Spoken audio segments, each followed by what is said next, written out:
guys, and welcome back to another never a dull moment in my kitchen, baking with confidence. My name is Natalie. This is Fitz, my co-star, who likes to create a ruckus every time. This time we are making a rice pudding cake with a mango caramel. Claire has really put me to a challenge this time because I have never had a rice pudding cake, so I'm really excited to get into this. I'm not a big fan of mangoes and caramel, but I think Claire is going to convince me otherwise. This recipe is a level 2 difficulty, and I'm super excited to try these new flavors, expand my palate, and become one step closer to a dessert person. Claire has listed out in her cookbook everything you need. It's going to be a 2-part recipe, and she does say that you can make most of this in advance before baking it in the oven. So if you ever want to make this for a party and you have a busy work week or social life, you can make this throughout the week and then throw it in the oven right before you have to head out the door. So somewhere around here I'm going to be posting a time code for the rice pudding cake portion of this video, but right now we're going to be starting with the rice with the caramel glaze for on top. So I have all my mise en place done, meaning I have prepped all my ingredients in advance, measured, cut, and everything like that, except for one. So you need 2 mangoes for this recipe, 1 coarsely chopped for the mango caramel, and 1 for on top. So I'm going to be setting this one aside for right now. So here I have all my ingredients for my caramel. It's going to be going in this saucepan on medium heat behind me. You're going to be having your sugar, heavy cream, butter, salt, and water. To make a caramel, it's really simple. There's multiple different ways, but Claire kind of puts them all together into a perfect recipe. So what I'm going to be doing is I'm going to be adding my water and sugar first, bringing it up to a boil, letting that sugar darken and caramelize, hence the word caramel, and then adding the heavy cream and the butter and the salt, the fats, and the mango to really get this rich depth of flavor. So I'm going to have to roughly chop this mango. You need about 1.5 cups of a ripe mango to go in the caramel glaze. And while that's all stewing behind me, I'm going to need to use this.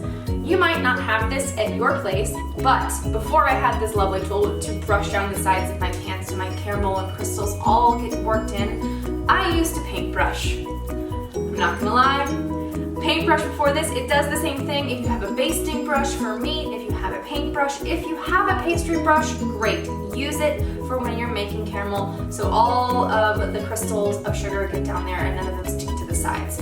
So what we're going to do next is chop up this mango and start making our caramel. While the caramel is being made, I'm going to be prepping my mise en place for the rice pudding cake. I'm super excited for this mixture. Apparently it's rich, custard-like, and cuts super easily, and I can't wait to dive in. Here we go, guys, baking with confidence.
We are back. Our caramel is done. Caramel, if you say it that way. You're supposed to have about 2 cups of caramel for on top of your rice pudding cake. I have just shy of that, about 1 3/4 cup. I'm not too worried about it. She says if you want the full 2 cups, just continue to top off with heavy cream and you can fill it up to that mark. She does suggest when using your mixer to mix until smooth, and I feel like my mixer really wasn't cutting it for that. Maybe if I'd been a little more patient, it probably would have gotten to that point. So I got out my immersion blender and just 2 hits of that and it became very smooth. So I'm just set this off to the side while we construct our rice pudding portion.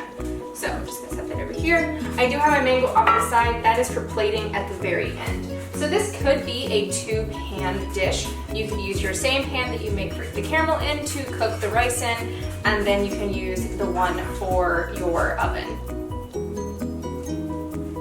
Really?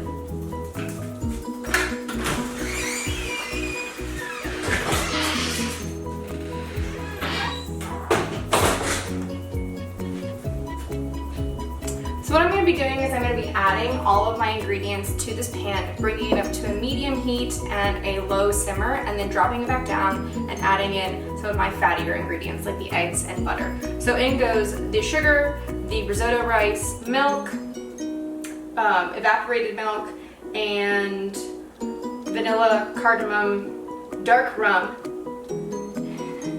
and that is it. And while that stews together for about 25 to 35 minutes, constantly stirring it as it thickens, and then you'll be adding the other parts. So once I put everything into this pot and put it on the stove, we're gonna have it cook for a bit, come back, add in the rest, and then once I have the cooked rice mixture, then I'm going to construct all of it. I'll be putting the rice mixture into the pan, which goes into the oven, and then topping it with the caramel and mango. This is what Claire means by you can make this in advance. You can make the caramel, put it in a sealable container in the fridge for a few days, as well as the cooked rice before ever making the completed dish. So here we go. In it goes the risotto rice. I'm second guessing myself. Yep, rice, 3 cups of whole milk,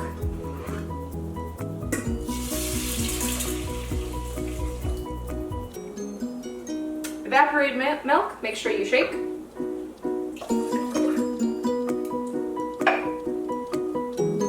Salt, sugar, rum, and cardamom. So, sugar,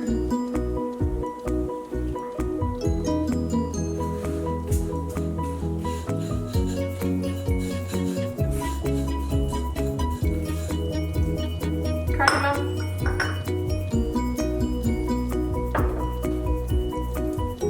rum. Apparently I didn't measure out the salt. 1 teaspoon salt. Easy enough.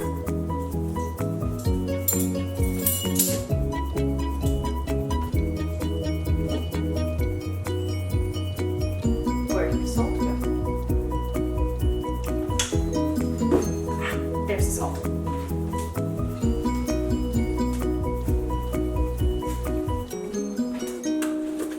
So 1 teaspoon salt. I don't know about you guys, but when I do stuff like this and then I measure it so it's nice and level, I don't throw it over my shoulder because it's not like I've spilled it. I'm just measuring it out. So you tell me, should I be throwing this over my shoulder or am I good? In goes the salt. And we're good to go. So I'm going to be throwing this on. It comes up to temp, and then I'll add my vanilla. Now she says vanilla pod, seeds and pod, which I don't know about you, but I don't have that kind of money. So I have vanilla and the paste form, but typically I have it just as an extract. You can use it. The paste and vanilla extract is 1 teaspoon equals 1 pod. So I will be adding 1 teaspoon of this in a moment. So as that comes to temp, over the next 25 to 30 minutes, it's gonna thicken. It's gonna make my house smell amazing, and I cannot wait to see it. So we're gonna check back in a little bit when my rice mixture is ready, and we're gonna put this all together and put it in the oven at 350. I'm so looking forward to this.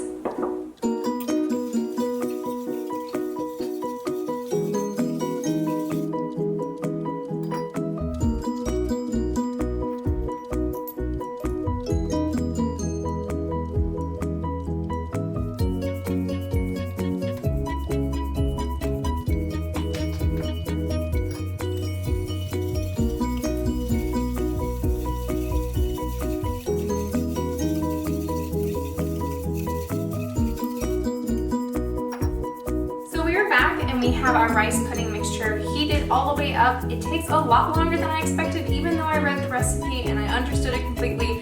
I wasn't actually understanding how long this takes. I misunderstood the fact that she says once you bring it up to a simmer, you then count for 25 to 30 minutes. So I started my timer as soon as everything started getting warm and realized, oh no, no, no, no. So to bring up the temperature of all the ingredients that I put in here took about 15 minutes. So it's about a 45-minute constant stirring motion in front of the stove. So we have it right here. The rice is translucent and it is dispersed evenly throughout the liquid. It is still very liquidy and very hot right now.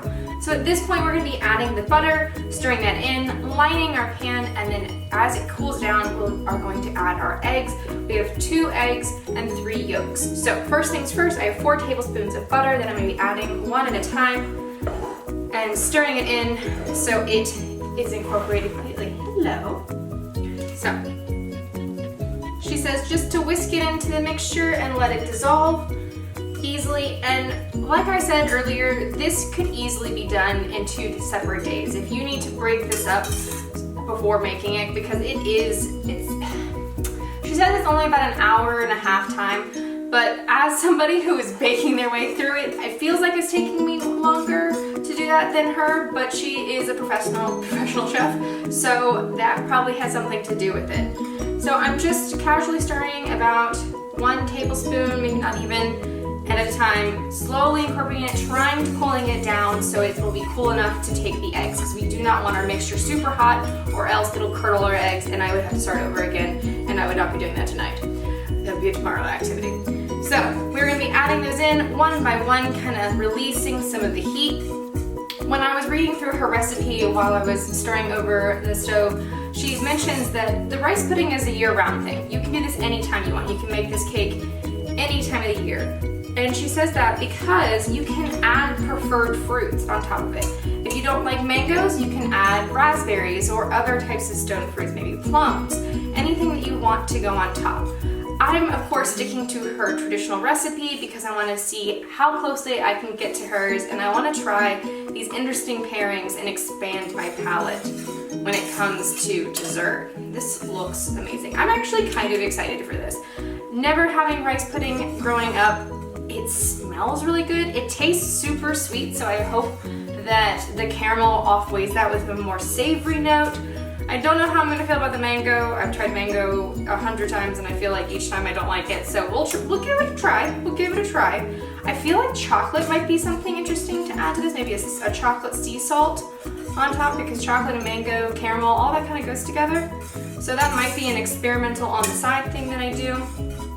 So we're just gonna continue whisking in the butter. It smells so good. That is one of the perks of doing all of these recipes, is that my house constantly smells delicious. So keep going. And this is the last tablespoon out of the 4 whisked into my mixture. I keep forgetting that this is not a pudding, but this is an actual cake. My oven has been preheated to 350, and I'm going to line my 10 to 9 inch pan, whatever you have. If it is a 9 inch, she says that it's gonna have to take a little bit longer in the oven because it'll naturally be thicker. I am using the Claire recipe on how to set up my pan for the oven, and it is the best thing ever. So all I did was I took my pan, traced out on my parchment paper, and it's going to fit perfectly on the bottom. She says to first grease it with butter. Step 1, grease with butter.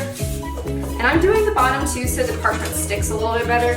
It should slide right on in and fit just fine, but I like a little extra adding just in case. I don't want it slipping and sliding around while I'm pouring liquids in. And once you add the parchment paper on top, you're going to butter the parchment paper as well. So I'm gonna go all the way up the sides, make sure it's nice and covered. And if you feel like it's a little splotchy when you are putting on your butter to grease your pan, you can always go behind yourself with a bunched up paper towel to smooth out the butter. So I'm gonna add my parchment paper.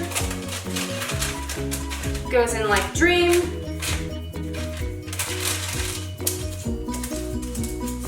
Sort of a dream.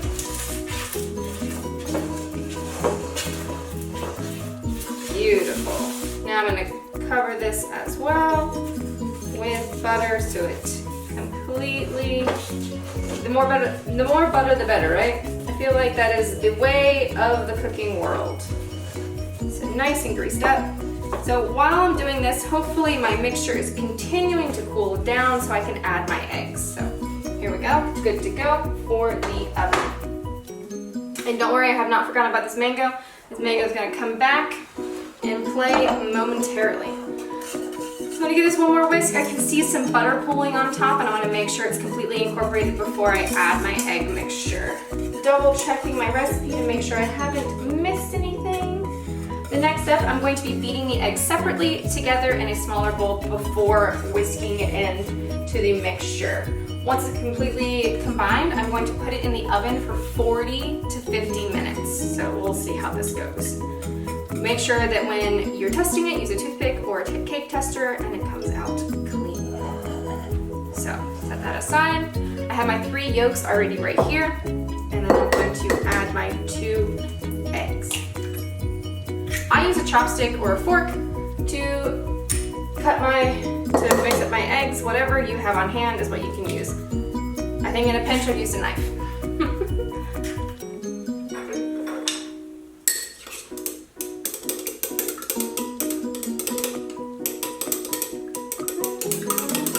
A lot of whisking in this recipe. I feel like she should add a whisking level. Out of all of my videos, I feel like every other one is very whisking intense. I could use my mixer, but like this scenario, I cannot. I feel like instead of difficulty level 2, it should be whisking level 3. I think I'm whisking more in this one than any other recipe I've done so far. Alright, I think those are nice and ready to go in, completely mixed together. Alright, this is where fingers crossed we don't curdle our egg. It still feels really warm.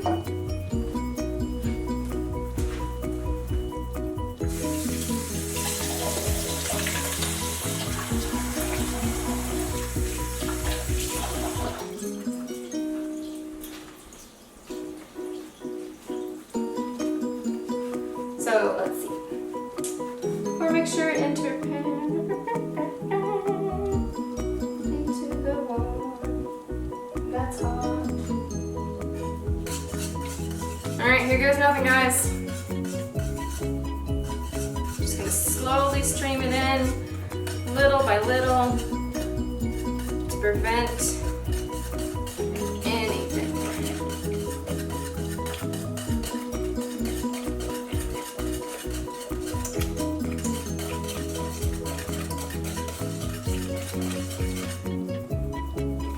Looking good so far.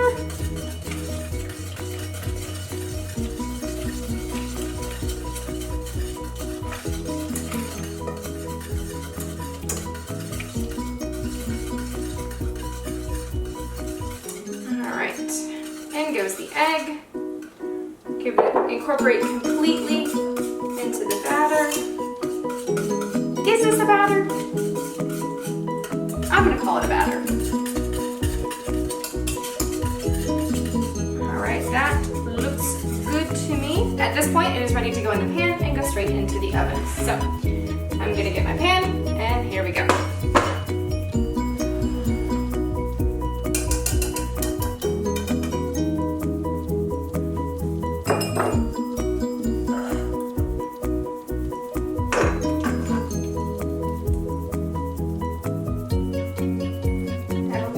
Rice at the bottom. I'm going to scrape that out. I'm just going to use the whisk.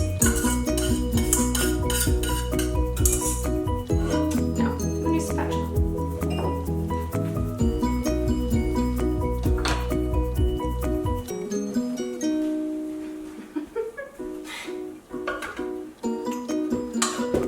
Get all that yumminess into the pan. Don't want to leave any of the delicious spices, the cardamom, the vanilla.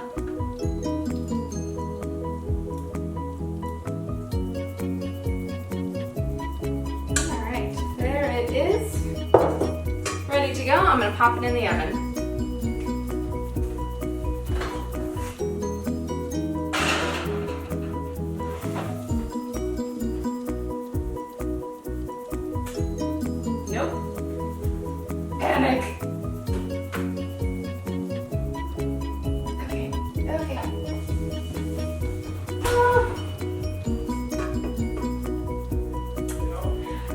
Yes, because my springform pan has sprung a leak. So we need to abort. Joshua, get out of frame.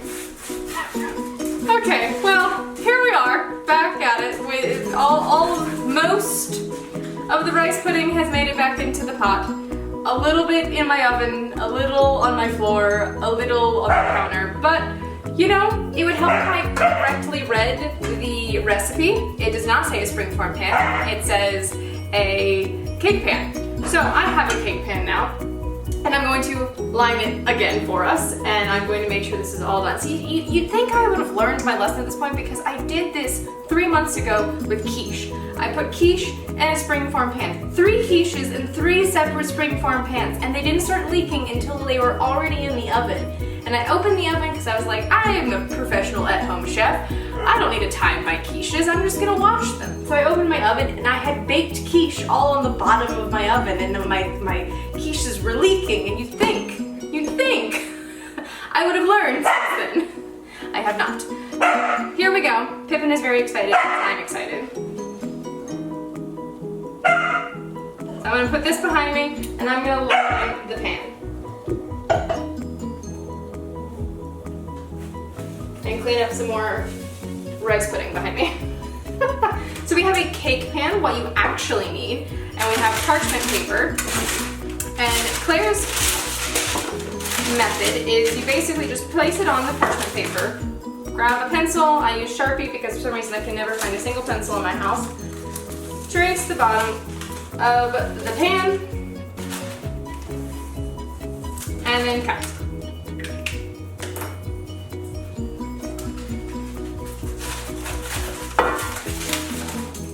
That did not trace. Here we go again. Ooh, I can smell my oven.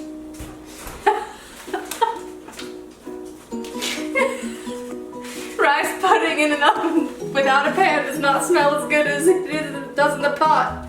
Woo! Okay, here we go. Let's make sure we're actually leaving marks here.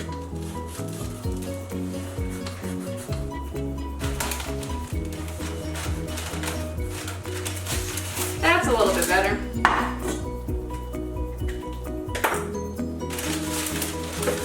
So cutting out the bottom.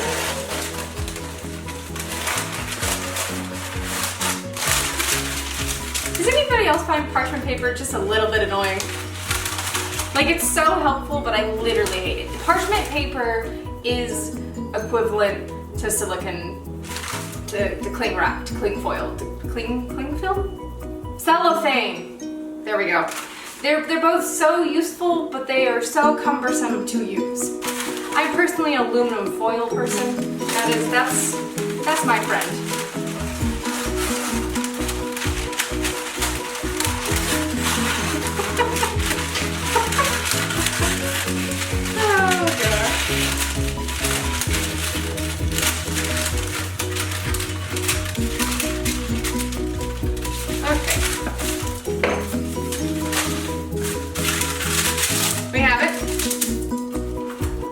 Time to yet again grease our pan.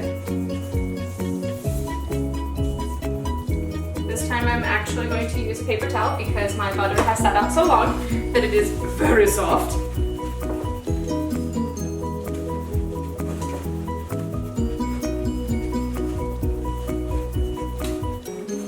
Alright, that looks great. Place this on the bottom.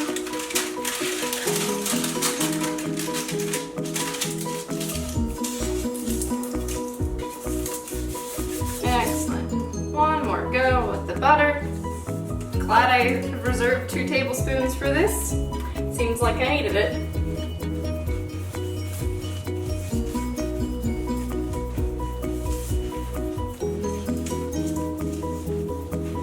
All right. Now, we are going to put our rice pudding into the pan. I'm going to give it another stir to make sure it's all nice and incorporated together. Right quick. Yes. still looks good. All right, in we go.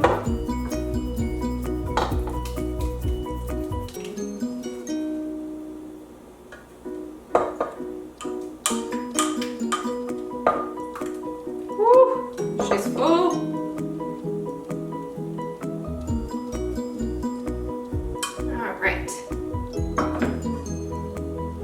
No leaks this time. In the oven it goes for 40 to 50 minutes.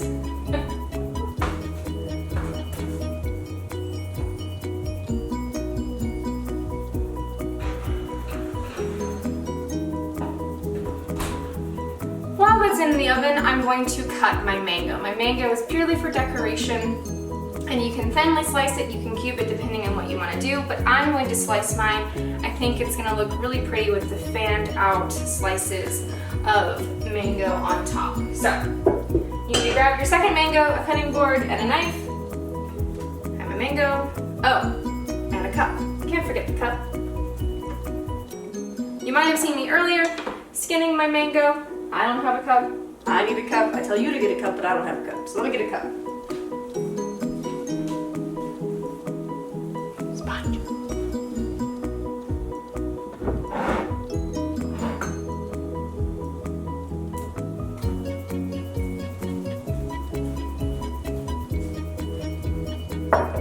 So when I'm slicing my mango, it has a pit on the inside, and I'm going to cut on either side of the pit. You'll be able to feel it. It is hard. You cannot get your knife through it. I mean, you can if you want to, but that's not the way we're going to do this. So I'm going to cut my mango on either side of the pit. It's kind of in line with the ends of the mango.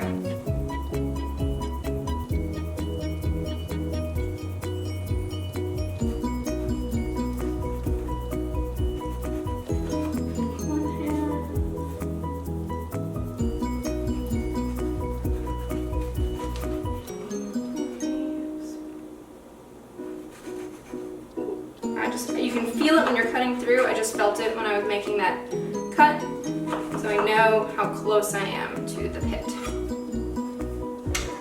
Now, using the edge of your glass, you're going to take your mango and you are going to line the skin up with it and push, and it will peel itself. And I give it a little tug from this end because I feel like that motion really helps it. There you go, you're peeling your mango. So I'm gonna do that to all my mango and prepare my slices for decoration. And I will see you when it's all put together, beautiful with caramel and slices of mango. I'm so excited to see how this tastes. So here we are, back and ready with a fresh out of the oven, cooled on a wire rack rice pudding cake. She said it's an all seasonal cake, so this is good any time of the year if this is something that you're really interested into. I will say my house smells amazing. That vanilla, that cardamom really seeps into the air. Now, when it comes to this point, you can do many different things. You can serve it with caramel right away, you can put your fruit on, everything like that. I have my sliced mango set to the side, I have my caramel here. She says if it solidifies over time, just gently heat it up and stir it and you can drizzle it on. I'm actually going to be chilling this overnight and serving it to friends tomorrow, so at this point, my cake is done. My rice pudding, I'm really looking forward to trying this and sharing this with my loved ones. It was a pretty easy recipe all in all.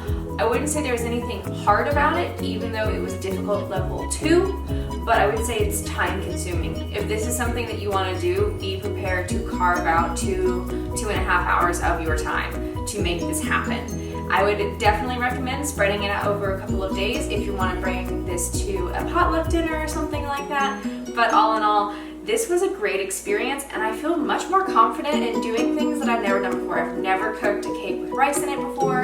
Caramel, it can be hit or miss and it's very fickle, and honestly this recipe was super simple and I'm hoping that I get to use it again, trying different variations in her cookbook and upcoming recipes. All in all, I think I am one step closer to becoming a dessert person.